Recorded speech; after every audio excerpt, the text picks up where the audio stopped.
A mysterious group of warriors is attacking Republic and Separatist forces on Ordo Plutonia. Will there be war or peace with them? We watched Trespass for our Clone Wars Chronological Rewatch, so now it's time to break it all down. After investigating attacks on both clones and droids, Obi-Wan and Anakin discover the primitive Talz species who simply want to be left alone. But their planet is in the Pantoran system, and Chairman Sho of Pantora thinks the planet belongs to him. He declares war on the Talz, who fight back, killing many clones and the chairman. The Pantoran senator puts an end to the fighting and promises to leave Ordo Plutonia in the hands of the Talz.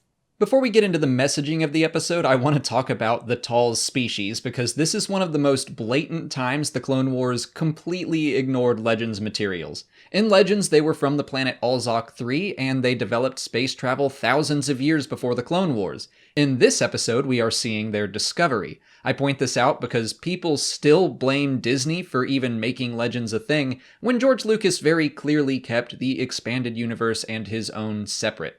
But anyway, the theme of this episode is arrogance diminishes wisdom, and it is so clearly and annoyingly illustrated by Chairman Sho.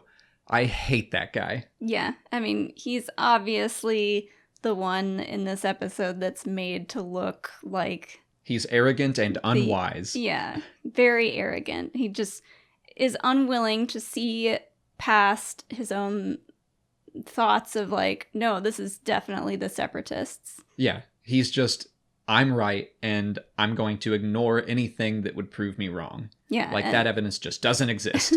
and, you know, Anakin and Obi-Wan are like, well, I mean, there's droid heads here along with clone helmets, so something doesn't quite add up. Well, my favorite part is that later he is indisputably proven wrong, and he immediately jumps to, like, they're savages, but also they're trespassing on our land.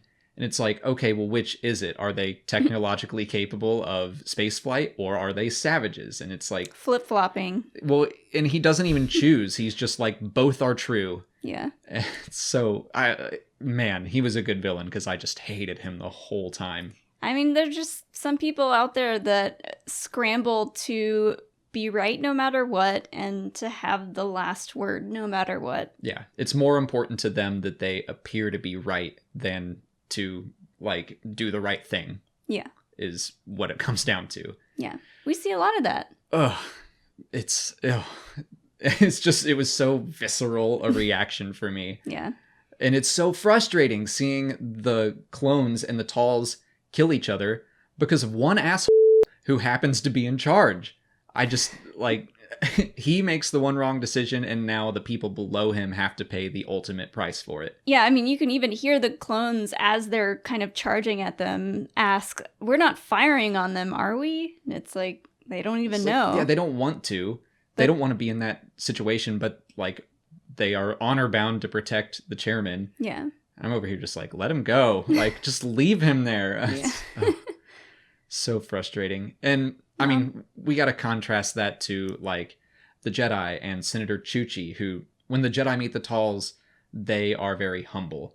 And they're accepted and hugged by them. Yeah, I mean, that's your first red flag is like, okay, if they don't immediately kill you, then they're probably not savages. They invited you in, and then you got a hug on the way out. Yeah. Like, come on. Like... I almost wish that Anakin and Obi-Wan had fought harder and be like, that man hugged me. I'll be damned if I'm going to open fire on him. Yeah.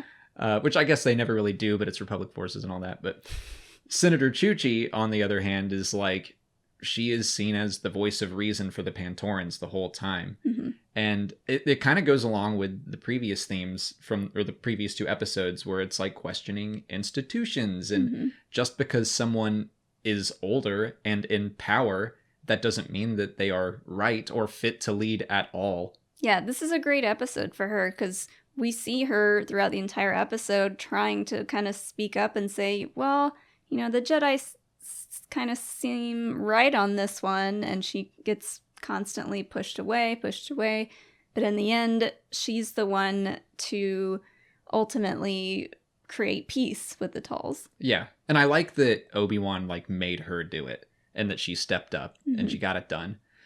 But, I mean, I have to imagine that all of this was done on purpose. Like, all this frustration George Lucas intended it. Because, I mean, you have things like the Ewoks in Endor. Like, this is a very similar situation where a primitive species overpowers the stronger one, so to speak. And, like, Lucas was pretty anti-war and, like, anti-Nixon in the Vietnam War and all that. So I have a feeling that all of this stuff was kind of a continuation of those thoughts. Yeah. And, visually for me, I noticed that the Pantorans, even their uniforms, they almost look like colonizers from back in the day, or like a Civil War general's uniform almost. Yeah, I have to imagine that was also on purpose. Yeah. I mean, all the Pantorans, except for Chuchi, have this just pompous, like, we're better than you attitude, even in their clothing. Before wrapping up, let's go over some of the random trivia from the episode. Cho makes reference to the Convention of Civilized Systems. This is the first and so far only reference to that Bill of Rights in Star Wars. The Talz Elder, referred to by 3PO as Son of Suns, is a reference to a prophesized hero from the old drafts of the original Star Wars movie. The designs of the cold weather clones draws generously from the Empire Strikes Back concept art for snowtroopers. You can also find those facts on StarWars.com's episode guides, and they're currently doing a chronological rewatch on their website as well if you want to check that out. I'll put a link in the description of all the episodes listed out chronologically, but that's it for today. Next week, we'll cover Season 1, Episode 17, Blue Shadow Virus, if you want to watch along. If you haven't already, please like this video, subscribe to the channel, follow us on Twitter, Instagram, and Facebook, and consider checking out our Patreon page. As always, thanks for watching, and may the Force be with you.